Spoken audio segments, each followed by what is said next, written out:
परम पूज्य गुरुदेव परम वंदनीय माता जी सूक्ष्म रूप से विद्यमान है। नमन करता हूँ दोस्तों। आदिशक्ति माँ गायत्री, वो प्राण स्वरूपा, प्राणों की देवी, जो संपूर्ण 84 लाख प्रकार के जीव शरीरों में जीवन रूप से विद्यमान वह माँ गायत्री। दोस्तों, परम पूज्य गुरुदेव कलयुग के ऐसे समय में आए धरती पे, और आज वो अपने 80 वर्ष के जीवन में वो सब कुछ करके चले गए छोटे से एक जीवन काल में, कि एक मानव के बस की बात नहीं है ये जीवन में। लेकिन जो ये परासत्ताएं धरती पे अवतरित होती हैं, तो ये अपने उन्हीं सामान्य से लगने वाले जीवन क्रमों का जब संपूर्ण लेखा जोखा इनका लिया जाता है, तो हजारों साल भी कम पड़ जाते हैं इनकी रिसर्च करने में, कि आखिर ये परमात्मा धरती पे आए थे और आके अपना काम करके चले गए और हमें उसका ज्ञान तक नहीं हुआ। दोस्तों, अब समझ में आई बात एक, कि परम पूज्य गुरुदेव ने जो युग परिवर्तन का नारा दिया, तो युग परिवर्तन ऐसा शब्द है जो कोई मानव इसका इस्तेमाल नहीं कर सकता है। कोई मानव ना तो इसको लिख सकता है, ना बोल सकता है। युग परिवर्तन की वो बात ही नहीं कर सकता है। दोस्तों, यदा यदा ही धर्मस्य, तो जब भी परमात्मा ने जब धरती को अरबों खरबों साल पहले इसको बना लिया है, तो यहाँ हम बार बार आपसे ये सनातन की बात करते हैं। तो सनातन का अर्थ समझ लेना बेहतर है सभी के लिए। दोस्तों, सनातन का मतलब है जिसका ना तो कोई प्रारंभ है और ना कोई अंत है। उसके बारे में समय की सीमाएं नहीं हैं ना, क्योंकि सब कुछ उसी के बाद में आता है। समय का निर्धारण भी परमात्मा ही करता है। तो परमात्मा सनातन है, जिसको 7 अरब लोग धरती पे रहते हैं। ये 7 अरब लोग उसको विभिन्न नामों से, विभिन्न परिपाटियों से, विभिन्न पद्धतियों से 7 अरब लोग ये जरूर मानते हैं धरती पे, कि कहीं ना कहीं कोई एक सत्ता है जिसने संपूर्ण जीव जगत को रचा है। सभी मानव ये मानते हैं कि हमारे अंदर कोई सोल है, कोई आत्मा है, कोई रूह है, जो उस परमात्मा से जुड़ी हुई है। दोस्तों, यहाँ आत्मत सर्वभूतेषु वसुधैव कुटुम्बकम, इन 2 सूत्रों का जो सृजन है उसका समय नहीं है कोई, उसको किसी ने लिखा बोला नहीं है। ये जो 2 सूत्र हैं, ये परमात्मा सत्ता के आप समझ सकते हो कि ये उसके चिन्ह हैं, परमात्मा के चिन्ह हैं ये। तो दोस्तों, यहाँ 7 अरब लोग सारे जीवन भर उस परमात्मा को मानते हैं और वो अपने अपने तरीके से उसको जानना समझना चाहते हैं, परमात्मा से मिलना चाहते हैं। ये एक हुक सबके अंदर समान रूप से विद्यमान है। ये ठीक उसी प्रकार है जिस प्रकार से हिरण के अंदर कस्तूरी होती है, लेकिन उसकी सुगंध उसको बाहर दिखाई देती है और वो मानो बाहर दौड़ता रहता है। दोस्तों, यहाँ मैं आपसे 2 उद्धरण आज करना चाहूँगा परम पूज्य गुरुदेव की युग निर्माण योजना के अंतर्गत और युग परिवर्तन के परिप्रेक्ष्य में। दोस्तों, तो युग परिवर्तन जब हम गुरुजी नाम लेते हैं, तो युग का मतलब है कि यहाँ जो मानव हजारों सालों से रहते आए हैं और मानवों ने 1000 वर्षों से संभवतः आप एक यहाँ नोट कर लीजिए, ईसा काल से, ईसा काल का जो यहाँ पर सारा इतिहास समझाया गया, सारा विज्ञान समझाया गया मानवों को, तो मानवों को ये बताया गया जॉन डाल्टन ने परमाणु की खोज की, जबकि हमारी हजारों साल पहले ही महर्षि कणाद ने पूरे पदार्थ विज्ञान का उन्होंने सफर लिख दिया था। तो अब ये जो 2100 साल है, यहाँ पर अणु की खोज आपने बताई है कि जॉन डाल्टन ने की है, लेकिन हमारे जो वेद हैं, जो हमारी पुरातन साहित्य है, वो यहाँ साक्षात ये उनके लिखे हुए ग्रंथ यहाँ पर उपलब्ध हैं और उन्होंने हजारों साल पहले ही पदार्थ की सारी व्याख्या कर दी थी। आज आप पता नहीं किन ब्रदर्स को कहते हैं कि इन्होंने वायुयान हवाई जहाज बनाया है, जबकि हवाई जहाज हजारों साल पहले ही महर्षि भारद्वाज ने बनाया था। और यहाँ पर ये जो 20वीं शताब्दी का पूरा ज्ञान विज्ञान जो मानवों को समझाया गया है, विकासवाद, चार्ल्स डार्विनवाद जो समझाया गया है, ये और ये बेस क्या बनाया है इसका, आपने बेस रखा है कि मोहनजोदड़ो हड़प्पा सभ्यता, दूसरी सिंधु घाटी की सभ्यता, जो इनके शोध परिणाम स्वरूप आपने बता दिया मानव जंगल में रहता था, मानव जानवर का शिकार करता था, मानव जंगली था, जानवरों के जैसा था। तो ये आप लोगों ने विकासवाद की जो परिभाषाएं, डार्विन की जो विकासवाद आपने समझाया है, ये आपका सारा का सारा 2100 साल में आप लोगों ने ये सारा निर्धारण किया है। दोस्तों, यहाँ अभी मैं आपको बताना चाहता हूँ कि मैं पश्चिमी उत्तर प्रदेश में, मेरा गांव है, तुगाना गांव है। हमारे तुगाना गांव से थोड़ी ही दूर में सिनोली एक गांव है, छपरौली के पास।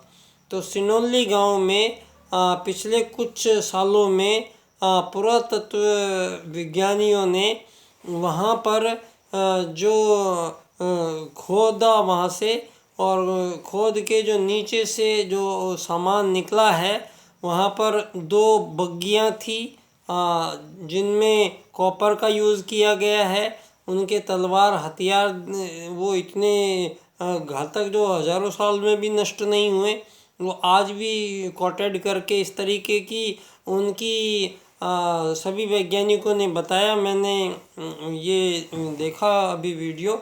तो दोस्तों, ये साबित होता है सिनोली की सभ्यता की जो खुदाई की गई है कि ये मोहनजोदड़ो और सिंधु घाटी की सभ्यता से हजारों वर्ष पूर्व की ये सभ्यता रही है, इतनी विकसित।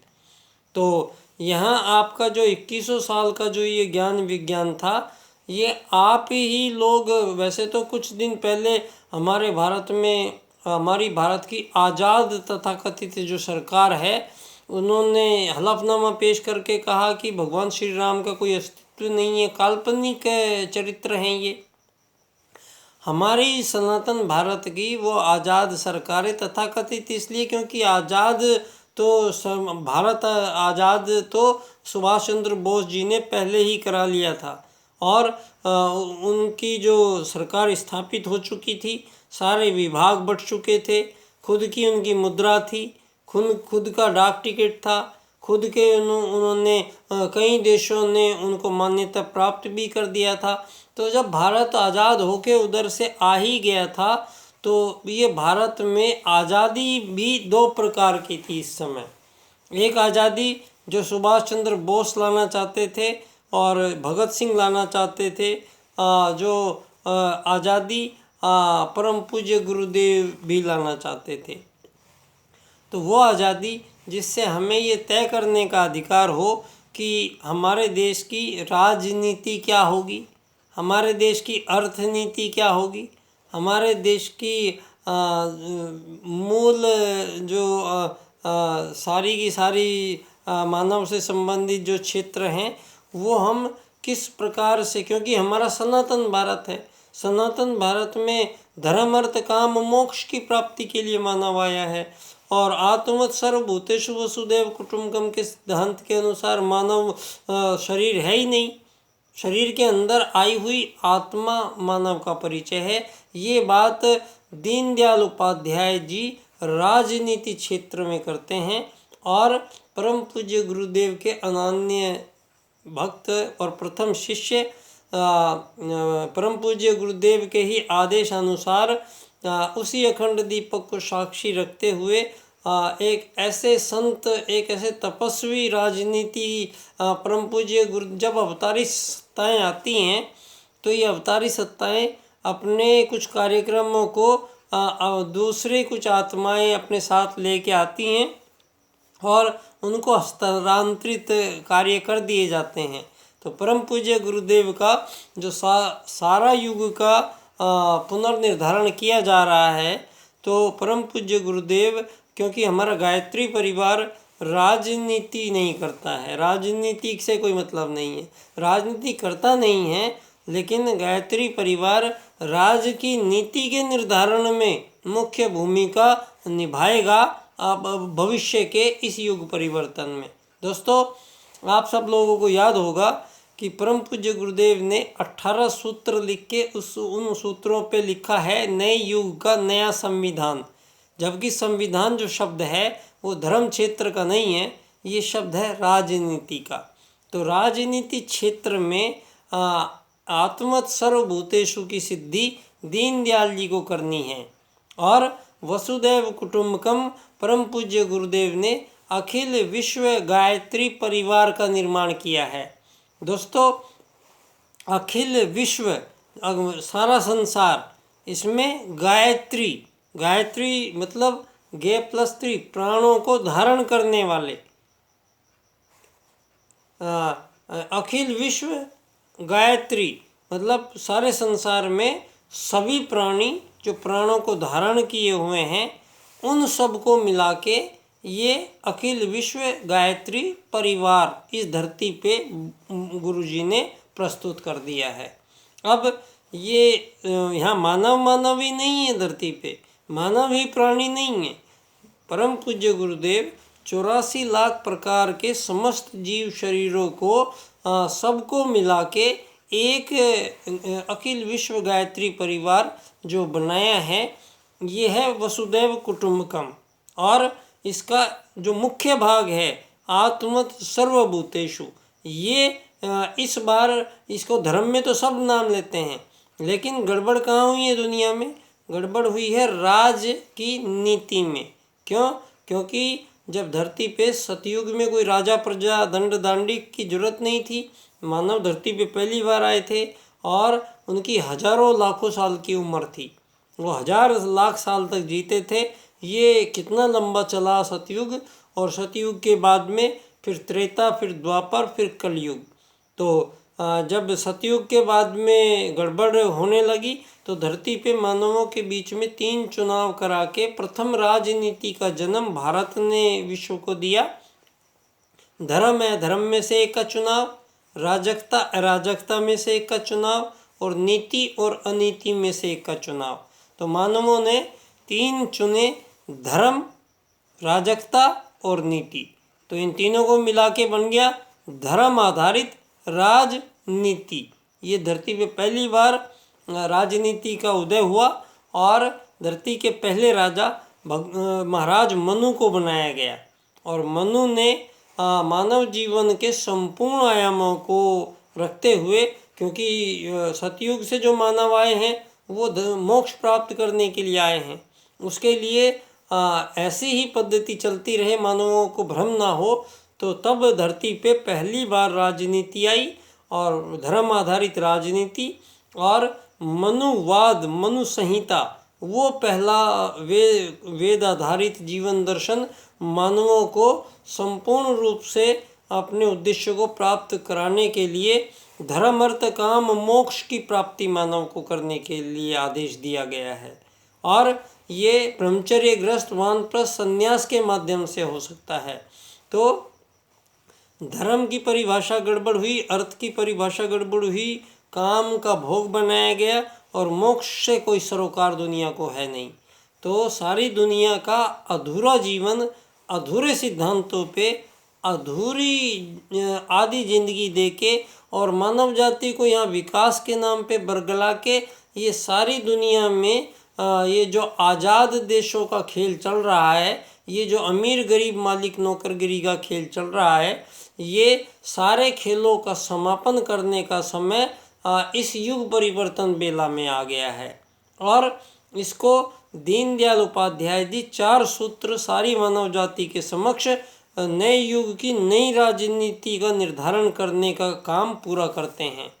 ये 4 सूत्र इस क्रम से हैं: आर्थिक लोकतंत्र द्वारा अर्थायाम आधारित एकात्म मानववाद की राजनीति की स्थापना होगी विश्व में, तब हम अंत्योदय को प्राप्त करेंगे।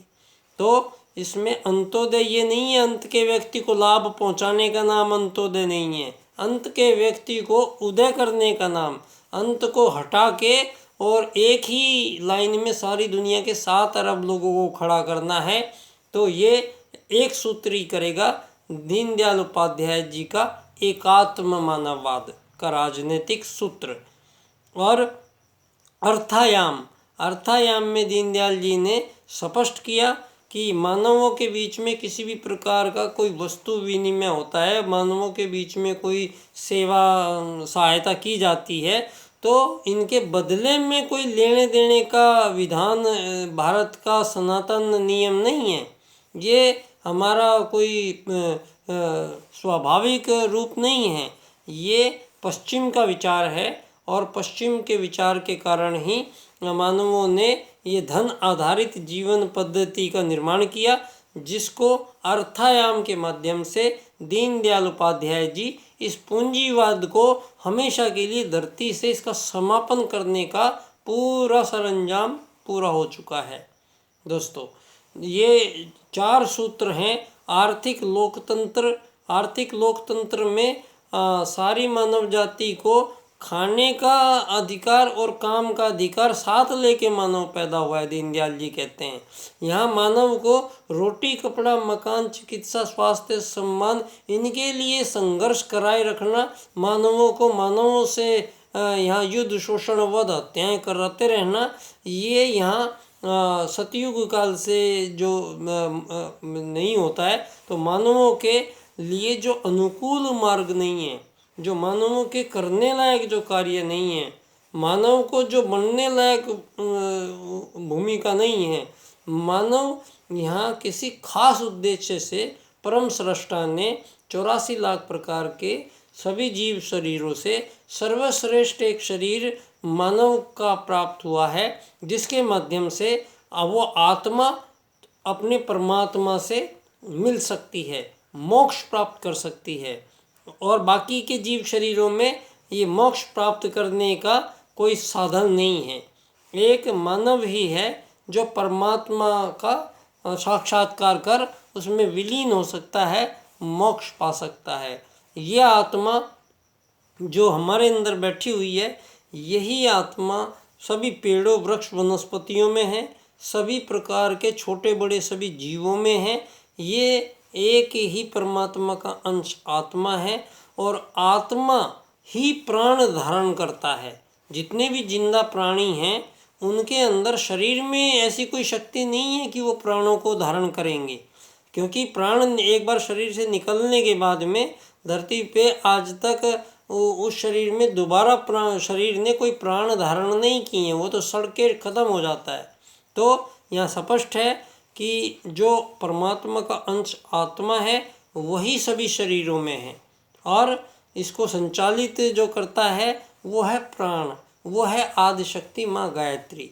तो परमात्मा जो है वो आदिशक्ति माँ गायत्री में ही विलीन है। तो दोनों का विलय है, इनको अलग अलग नहीं कर सकते हैं। तो जहाँ परमात्मा है वहाँ आदिशक्ति माँ गायत्री है, और जहाँ परमात्मा है वहाँ फिर आत्मा भी है। तो जहाँ आत्मा है वहाँ फिर धर्म भी है, फिर अर्थ भी है, फिर काम भी है, फिर मोक्ष भी है। तो दोस्तों, यहाँ जितने भी ब्रह्म मानव के सामने आज उपस्थित हुए हैं और सारी मानव जाति जो एक दूसरे से संघर्ष इस कदर है कि ये षड्यंत्र आपका जो 20वीं शताब्दी का आज़ादियों का जो ये षड्यंत्र है और जो धर्म निरपेक्षता का जो षड्यंत्र है, आपका राज्य की नीति का जो ये लोकतंत्रवाद है, इसको आप सारी दुनिया में पूंजीवाद से चला रहे हैं। तो सारे आज़ाद देशों में ना तो कोई आज़ाद है, उनसे आज़ादी से पहले ही इन लोगों ने सब देशों से हस्ताक्षर करा रखे हैं कि जो भविष्य में हर 4-5 साल चुनाव आएंगे, ये चुनाव ही मानवों को प्रत्येक देश में दुश्मन बनाए हुए हैं, विभाजन किए हुए हैं, मानवों के बीच में अमीर गरीब मालिक नौकर के जंजालों को सेट किया गया है।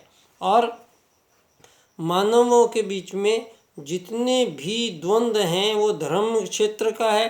तो धर्म में आज तक जो ये धर्मनिरपेक्षता जो शब्द आया है, इसकी वजह से मानवों को भ्रमित किया गया है। और चूँकि आत्मा एक है, परमात्मा एक ही है, धर्म भी एक ही है। और दोस्तों, मानव का भिन्नता प्रदर्शित केवल बाह्य शरीर के ढांचे से जो की गई है, ये मान्य नहीं है और हमारे वेद सूत्रों के विपरीत है। आत्मत सर्वभूतेषु की सिद्धि दीनदयाल जी 7 अरब लोगों के लिए राजनीति में करते हैं और अखिल विश्व गायत्री परिवार सारे प्राणियों को एक श्रेष्ठ भविष्य में ले जाने के लिए सारी दुनिया में तैयार बैठे हुए हैं गुरुजी। और ये युग परिवर्तन बेला में हम ये युग निर्माण योजना सफल हो सफल हो सफल हो। परम पूज्य गुरुदेव का ये जो सब लिख के रखा हुआ है, इसको क्रियान्वित करने में जितने भी युग निर्माण सैनिक हैं सबको नमन करता हूँ। और एक सूत्र पे ध्यान दिलाना चाहता हूँ। परम पूज्य गुरुदेव ने एक सूत्र दिया है कि उल्टे को उलटकर सीधा करना पड़ेगा।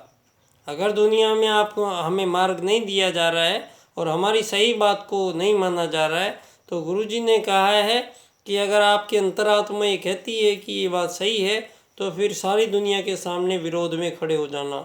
तो दोस्तों, परम पूज्य गुरुदेव ने अपने सपनों के देव संस्कृति विश्वविद्यालय से मुझे भेजा है। तो विश्व की राजनीति को का स्वास्थ्य सही करने का जिम्मा मुझे जो मिला है, मुझे इतनी शक्ति दे गुरुजी, मैं इस कार्य को अंतिम परिणाम तक मैं पहुंचाऊंगा।